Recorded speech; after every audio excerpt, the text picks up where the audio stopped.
board meeting rather, for Tuesday, June 13th. If we could all rise for the pledge, please.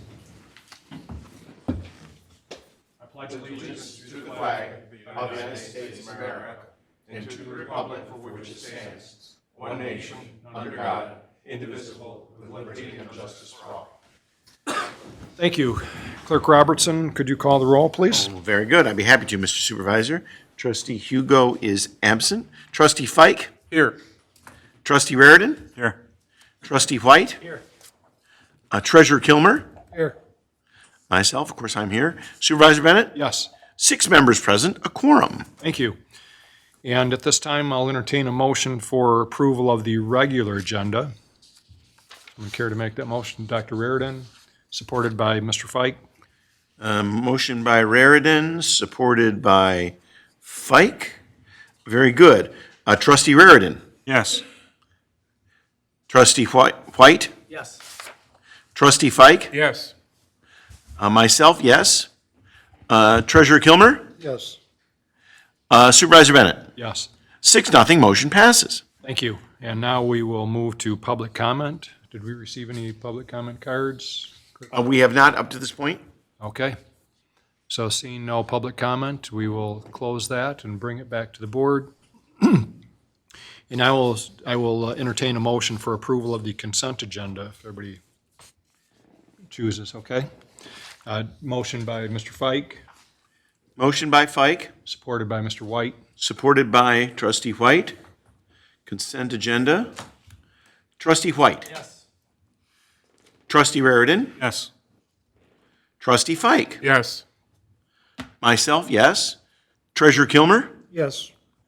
Supervisor Bennett. Yes. 6-0, motion passes. Okay, number 6, under old business, we have review of our strategic plan with regard to community vitality. Our tech village and DDA is up for discussion. Mr. Limata? So, thank you, Mr. Supervisor. I included in the packet an update of the form, just to show you kind of the grid of some of the new things that have happened. But there's a lot going on, and it's obviously really exciting for us to take a look at just with the new development. And just a quick reminder of when we selected that as a township for our strategic plan item, again, under the community vitality, tech village, DDA growth, key objective being to create opportunities for investors within the DDA boundary. I'm happy to say that the DDA has done exactly what we wanted to do since we started the plan and put the TIF plan together. I do want to point out that the development over at Grand Blanc Enterprise Park, since it was established, the Fessler-Bowman building is under construction, will be completed this year. The DAG Industries building, 200,000 square foot distribution center, will be completed this year. The O'Sullivan Distributors building is going through the planning process or nearing permitting, and expected to be, I don't know if it'll be completed in 2023 or not, but early 2024 at the latest. And next week we're hosting a meeting here at the township for another prospective client, tenant on 50 acres remaining on the I-75 frontage. They also looked at another 4-acre spot over there for a different equipment rental business. So what that tells you is that the Grand Blanc Enterprise Park, from the time it was established until now, is nearly full. None of those things could have been possible if we didn't have the foresight to create the DDA and TIF plan that brought in the revenue that allowed us to complete the Baldwin Road all-season upgrade. Those were critical so that trucks would be able to traverse down there to get into the Enterprise Park. All of that just shows that our plan works, that we continue, that you talk about community vitality. We're bringing in considerable money into the DDA. If this business that we're meeting with next week were to go, that's 400 additional jobs, up to a $400 million investment of true cash value. Truly amazing. It may mean that we end our DDA sooner than the 30 years that we had projected it. and then that money ends up going back to all of the taxing entities in the county. Because once we feel fairly certain that we've captured enough of the revenue to pay for all the public improvement projects, really the board could make a decision. So maybe it's only a 10-year or 12 years from now where we make the decision that we've got the revenue we need. You can always, excuse me, keep the DDA going after that time with either a small millage assigned into the DDA or, something like that. Special assessment districts, there's a lot of things that you could do after, but this is nothing short of phenomenal in that growth. The Tech Village area continues to move forward. We had a meeting a couple weeks ago. We're moving forward with that. We've got the engineering, all the design engineering for the water, sewer, and streets are going through right now. Obviously, we've approved the KCI out there, Phase 1 that you guys approved at the last meeting to start that project to make sure we have the sewer capacity. Again, the DDA will be able to assist when it comes to the Phase 2 of the Kearsley Creek Sewer Interceptor Project, which would be the connections to that county pipe to the Tech Village area to make sure we can meet the capacity across that southern portion of the township. We'll also start to work now on making sure that we're locking down the jobs, much like we did for Fessler Bowman participated, so that we were able to get that additional $1.7 million in grant funds for the Economic Development Fund, Transportation Economic Development Funds, to help us do that Baldwin Road upgrade. We're going to start to now plan and start to put the pieces in motion for the remainder that will go from Ruby Street to Saginaw down Baldwin, so we can make sure that that's all season all the way through. I don't know, I can't say enough about how important that DDA plan was and the support that this board and previous boards have given to that concept, because it is a game changer. It is really, you talk about, again, we call it community vitality.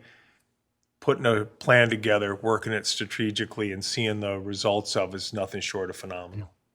Mr. Lehman, can you recap the cost of the KCI? I just want to bring up something about that. Yeah, so Total cost of the project, not just. currently it's estimated at $35 million. Okay, A portion of that obviously is associated with allowing Oakland County to participate. The reason that we did that is to create that more of a regional project. Oakland County didn't have the wherewithal to do anything with the sewer on that end, and they've got some areas with some serious failing septics along with some inland lakes. So it was very important to let them in Right. to help out that area as well. But $35 million all in. I would have to believe that that's one of the largest water and sewer projects in the county since the Carrick-Dondy Water Authority built the pipeline across from Port Huron, wouldn't you think? Oh, there's no doubt that the Kearsley Creek Interceptor is the largest sewer project for Genesee County Water and Waste outside of Carrick-Dondy. Yeah, might be one of the largest in the state, I would think, maybe even. I don't know. Yeah, okay. Any questions for Mr. Lemina? Yes, Mr. Fike? Can you give us a little bit of a timeline as to when the sewers and the roads will start to go in over there? So for the Tech Village project, are you referring to? So right now, on the timeline that we had, we were thinking that they could have got started in 2023 if they'd started earlier in the year. Now that we just started the design engineering phase, that takes about 8 months. So I would anticipate that construction, it would be hard to get construction in 2023. It's probably the spring of 2024 that construction would start. By the time we get the design engineering, we can put the bid documents together, bid it over the winter, and be ready to start pushing dirt in the spring of 2024. And have you had companies who are, my words, chomping at the bit to get in over there? There are several that we've had contact with over a number of years, especially the last few years, and have provided the developers of that property all the contact information for at least 4 entities who are ready to move on purchasing property with the I-75 frontage. And you're happy with the developers, the pace that they're going? Yeah, I mean, it's a huge project, right? I mean, and the folks who get it, they are smaller developers, and this is a very aggressive project for them. But they hired a really good project manager in Rhodes and Johnson, who has a tremendous amount of experience. Rhodes and Johnson has done projects all over Michigan that are they understand the things that are going to go into place for a project of this size. One more. Sure, go ahead. The possible project next week, will you know next week, or what will happen next week? No, they will be unmasked next week to us. We have to sign non-disclosure agreements to meet with them. But they have been working with the state of Michigan, Michigan Economic Development Corp., the Flint Genesee group, and all of us here at Blanc Township putting all the pieces together. They're also negotiating for the property purchase from the owners of the property, the developers for Blanc Enterprise Park. We're finally meeting them for the first time. We still wouldn't release their name or who they are. Or the project, I mean, we refer to it as Project Winter Storm. Don't ask me why. All these projects have names, and this one just happens to be Project Winter Storm. But their timeline of when they would be prepared to, release that information is really up to the company itself and when they're comfortable. Certainly the state of Michigan, because they're looking at providing economic incentives for the location of this project, will be prepared to announce that information as soon as they possibly can. Thank you. I have to say, if anybody has driven down Baldwin Road past the Blanc Enterprise Park, it looks absolutely beautiful. The landscaping and the drive-in is very appealing. I'd have to say, I would think that Mr. Yancho, we have the younger Mr. Yancho here, but I would think that your dad would be very proud of what's become of the tree farm. Looks absolutely spectacular from Baldwin Road. And, you mentioned the build-out. The buildings do look very appealing in there as well. I've looked at a few of the designs for the Sullivan Distributing, which I know they're going to have a ribbon cutting coming up, but or at least a groundbreaking, I guess it is.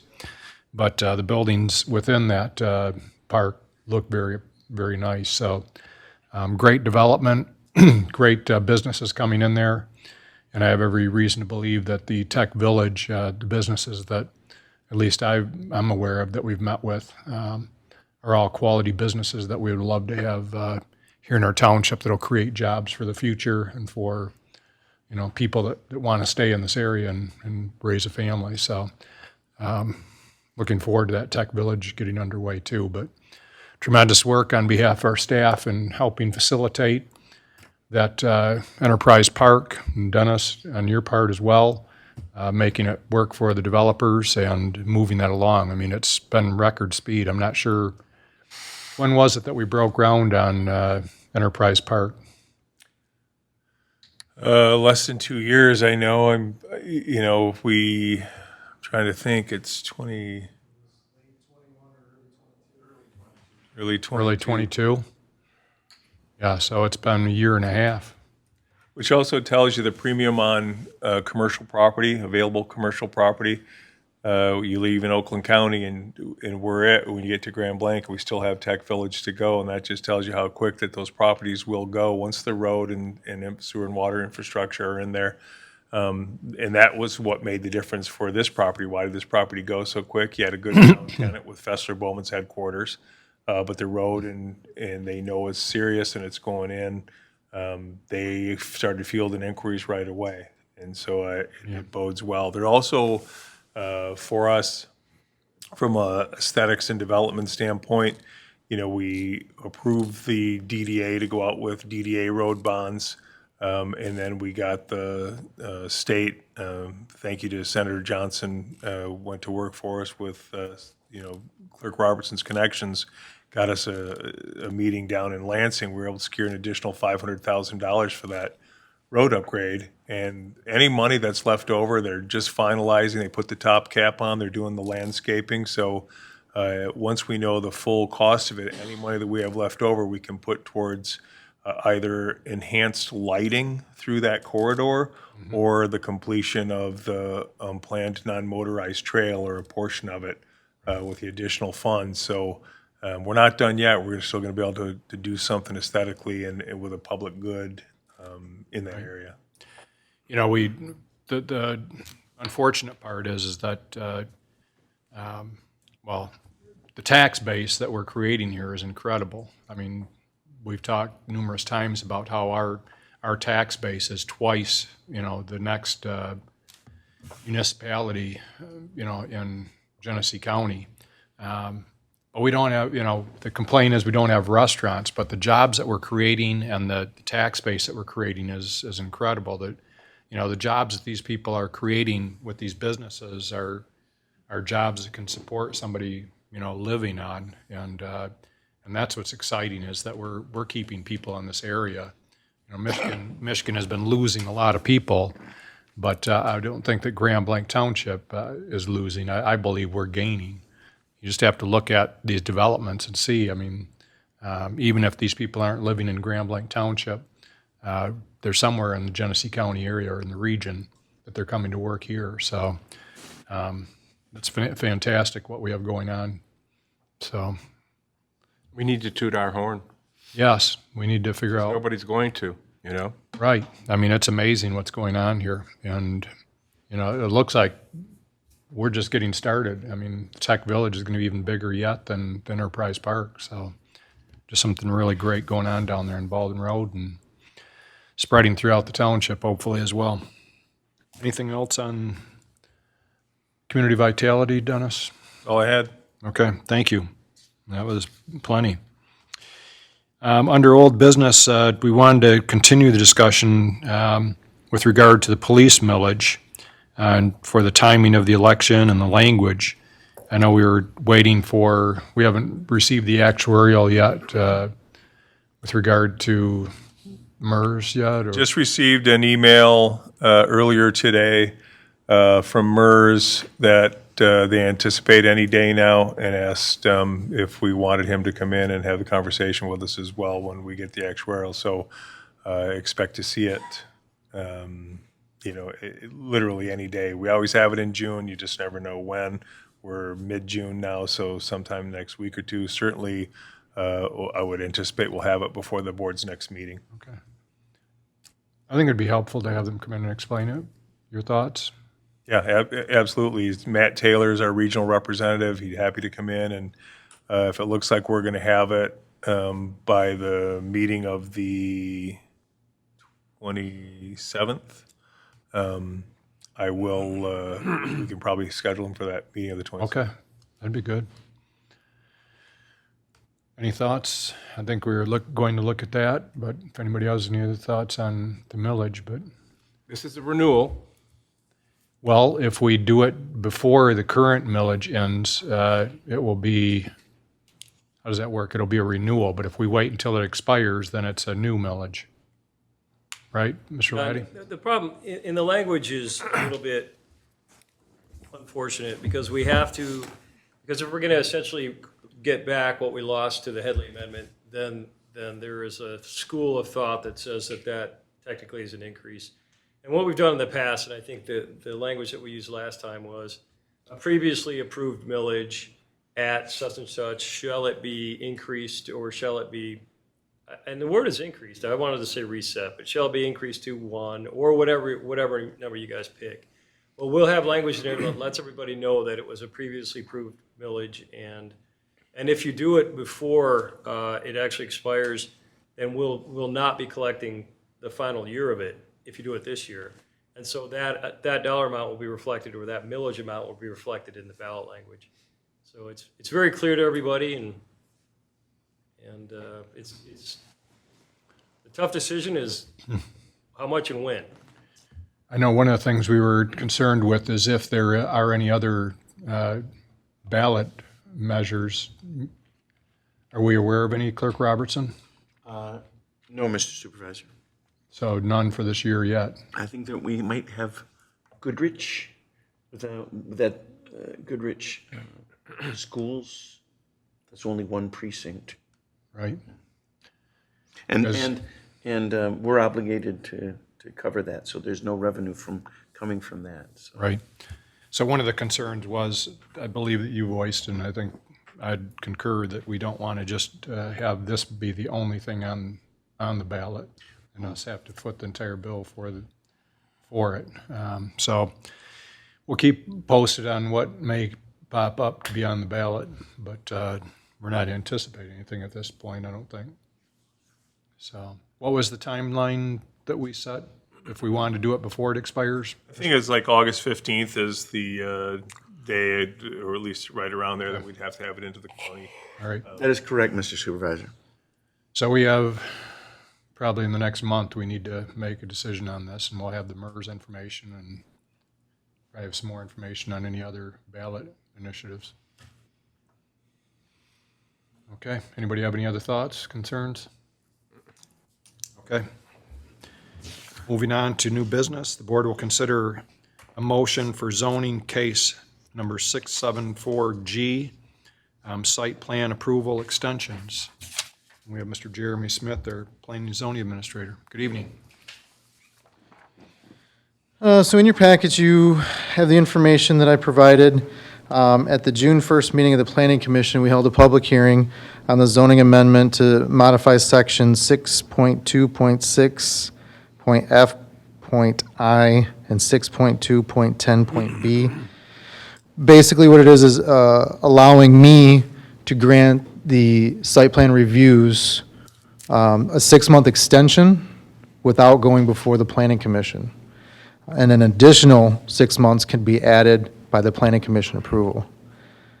The way it stands today, they have to go before the Planning Commission after their 1-year site plan has expired.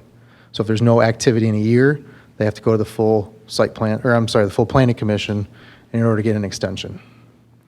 Just trying to facilitate things and move things along quicker.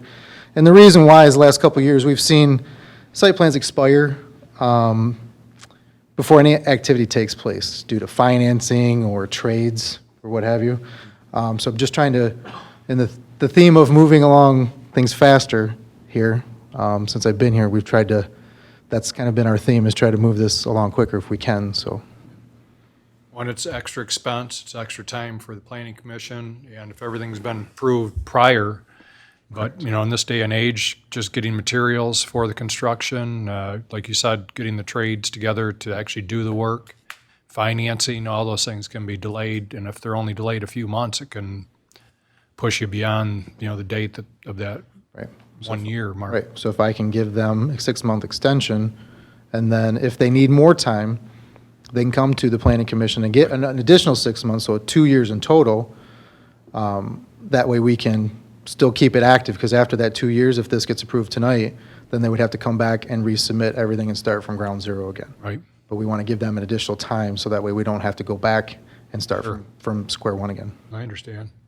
Does anybody have any concerns with what we're looking at here? Just to add to, Mr. Chairman, that at the Planning Commission meeting, this was recommended to the Township Board by a 7-0 vote.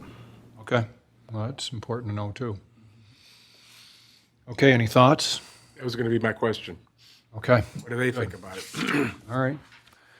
Well, there's a motion in order then? I would say that it is. I'll make that motion if you wish, Mr. Supervisor. With support from Support that? Trustee Fike? Yes. Okay, very good. Trustee Fike? Yes. Trustee Raridan? Yes. Trustee White? Yes. Treasurer Kilmer? Yes. Myself, yes. Supervisor Bennett? Yes. 6-0, motion passes. Thank you. Thank you, Mr. Smith.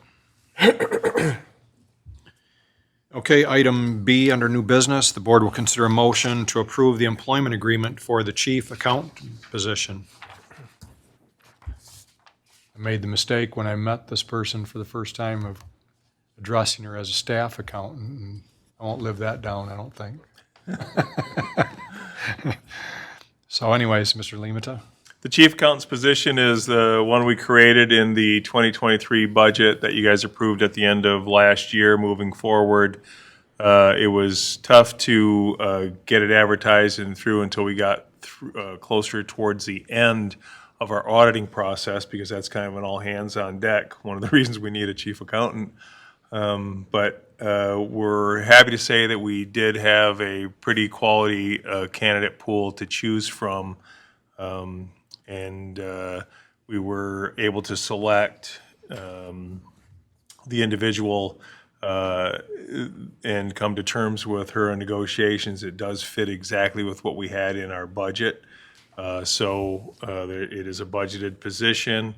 She has gone through the background check, and that came back with flying colors. So we are prepared to present it. We've, presented her with a conditional offer contingent upon the successful background check. Came back, so this is just a motion is in order. I did include her employment agreement for the board to review, and the motion would be to authorize us to move forward and authorize the supervisor and clerk to execute the agreement with Jody Holbrook.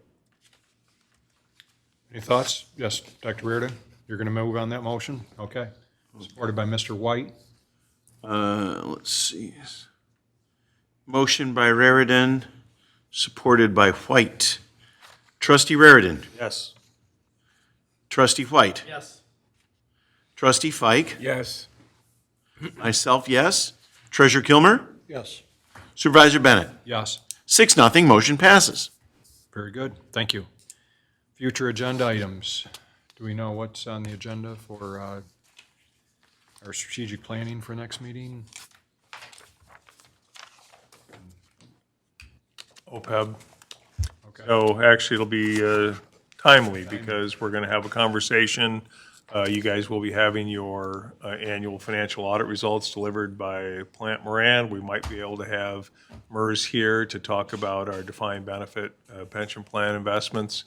And then we'll have a conversation about our post-employment benefits. Okay. Very good. Board reports. I'm just going to ask, does anybody have anything to report on? Okay. Clerk Robertson? Nothing? Okay. I just have a couple of things. One is, want to thank the individuals and groups that assisted with the planting of several intersections around the township. Dow Webb, in fact, we have one of their representatives here in their neighborhood that helped plant Baldwin and Saginaw Street. Melissa Roberts spearheaded getting all those things planted, and the planters look beautiful along Saginaw Street and out on Fenton and Hill. So just a start to our beautification efforts, but I think over the long run, this is going to make a big difference. We also have Mike Yancho here, who put in a lot of time helping us, and had the police out there helping direct traffic so that everybody stayed safe, and worked out very well. So I think we had a successful start to our beautification. Also want to just mention that one of the things that I put in our newsletter that will be coming out in the next couple of weeks in the mail, I posted a portion of it on social media in the past few days, and it did get quite a bit of attention. One of the things that I think we might have mentioned it briefly at previous board meeting, but our township reached a pretty significant milestone. It's kind of a hidden milestone in that after the recession of 2007 through 2009, our property values plummeted in the township, and basically our value fell by, $603 million Mr. Limita? Yeah, $603,480,000, and total taxable value fell by that much. And since our income, for the township operations is millage driven, that property value dropping affected our revenue, obviously. But given all of the new development that we've had in the township, we've talked about Tech Village coming on board. Obviously, we don't have any tax revenue yet from those buildings to be built, but all the development that we've had in the past 16 years, this year, we just now reached that 2,000 level of revenue. I posted that on social media, and I've got people not believing that. That there's no way that we could live on 2007. It would be like your household or your business running on 2007 revenue. Well, that's what the township was able to do over the last 16 years. So now I got people saying, hey, we're going to get a tax cut now, right? No, we've had plenty of deferred maintenance. Our park, we have people that want things like pathways. We've got a lot of needs, right? We've got streets that people want paved. So there's enough places paying down our unfunded liabilities. We've been able to fund our unfunded liabilities like never before over the past 5 years minimum, even without being beyond 2007 revenue. So our hats go off to our leadership as well as our staff for helping us to get to that milestone. But it's interesting, everybody pays property tax. Well, just about everybody pays property taxes in the township, but people don't realize where that money's going to. And so we're trying to do our best to educate people on how we divide that money up and who gets it. The township has not had an increase in our rate. I went and looked a couple of years ago and I couldn't find it. So I know it's at least 25, maybe 30 years ago minimum that the operations millage was increased. But that's a great testament to what we're doing here.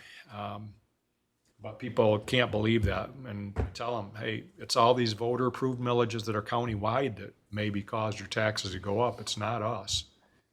So I think we still have a long ways to go to educate people on how that whole tax thing works, and that we're the collection agency that collects for all the different taxing entities, and basically a small portion of it stays here for our operations. So I just wanted to bring that up, that you see that on social media. That's what's going on with that whole tax issue and the milestone that we received. With that, Mr. Laddie, anything? Nothing to add. Mr. Limita? I'm sure just a couple quick things. I mentioned the audit. We had our preliminary meeting, Treasurer Kilmer, Supervisor Bennett, and Clerk Robertson, myself, Finance Director, with Plant Moran to go through our annual financial results. They'll be here to deliver their presentation to the full board at the next meeting. There's no surprises in here, folks. It was another great audit. Happy to see our expenses were way under what we had budgeted for. We were able to come in quite a bit under. Our revenue came up slightly over, but when you're putting that budget together, if you get the revenue wrong, you're in trouble. And once again, we were able to get that revenue. Hats off to our assessing department for the work they do to make sure we're collecting the right amounts. We don't get a lot of MTT challenges, but also to Finance Director Kathy Sostak, who does an amazing job throughout our budget process. Just so valuable for what we do. Getting the revenue is important, but what that did is you'll hear the recommendation that we made to the auditors of being able to put some considerable additional funds towards our post-employment benefits, maybe up to $1.6 million again this year. So that's a big deal. It keeps the board's focus on your strategic agenda item of going after the unfunded liabilities, and we're going to continue to be able to do that. We'll also be able to put $1 million into capital this year, and I made the recommendation, and it was supported by your board officers to increase from the 15% of general fund expense reserves that we normally hold, to put that up at 20%. The reason I do that is just taking a more cautious approach. The economy, while it looks strong, we got great development, we've got so many good things happening. But on the world stage, you saw, what was out there just recently with the debt ceiling limit and where that could have gone. I think it's wise for us to take a cautious approach. And so that will be our recommendation. Again, it's unrestricted. If you guys had the need to spend that down for some reason, it's obviously there and available for the board's action to move that forward. But at the same time, taking a cautious approach when there's uncertainty in the economy always makes sense. It buys us the time to be able to make adjustments over a longer period of time instead of having to make some immediate budget cuts in midstream. So I think I look forward to having those guys here. It's going to be good. Also, as you remember from 2 weeks ago, we talked about going into negotiations with our AFSCME group. I'm happy to say that it was a long day today, but we got most of the non-economic issues straightened out. Feel very positive about the negotiations. We'll go into economics tomorrow, so I don't really have the need for a closed session to have that discussion because we haven't really gotten to the economics. But Terry Mitchell, the new business agent for AFSCME, negotiating with him. We have a couple new individuals for the Chapter V unit. Went very, very well. Looking forward to working with our employee union groups. Just went very positive. We did get our salary survey back last night at about 10 p.m. I really haven't had a tremendous amount of time to go all the way through it. I'll send it out to the board if you're interested, so at least you can kind of see where we fall in line. As you guys know, my recommendation has always been that we stay somewhere in that 90th percentile to be competitive in wages with our targeted townships that we compete against. We're still waiting some information on 2 townships, so that may skew it a little bit when we get that information. But I'm happy to report that overall, when you look at all the positions for the AFSCME groups, we were at about 93 or 92% of where we our target. So it means we're right on target. That was great news. Of course, we got some that are higher, we got some that are lower. They're going to have to be discussed during our economic negotiation. But I feel really, really positive about we've done the right things for our people. So I look forward to bringing that back to you guys in 2 weeks, and hopefully we've got a tentative agreement the next time we meet. Mr. Kellner? I would like to see the comparisons Okay, when they're ready. okay. Mr. Ike? Refresh my memory. How many AFSCME employees do we have, and what are their job titles? So approximately 33. 22 in Chapter W. Chapter W includes the clerical 1, clerical 2 in the office, all of the DPW service technicians. Chapter V includes the lead mechanic, assistant DPW director, and the finance positions, and all of the assessing department. Thank you. Any questions or concerns for Mr. Alimata? If there's nothing else, is a motion to adjourn in order, Mr. Supervisor? It is. Next meeting will be Tuesday, June 27th. Motion by Robertson, supported by Bennett. All those in favor say aye. Aye. We are adjourned at 6:40 p.m. Thank you.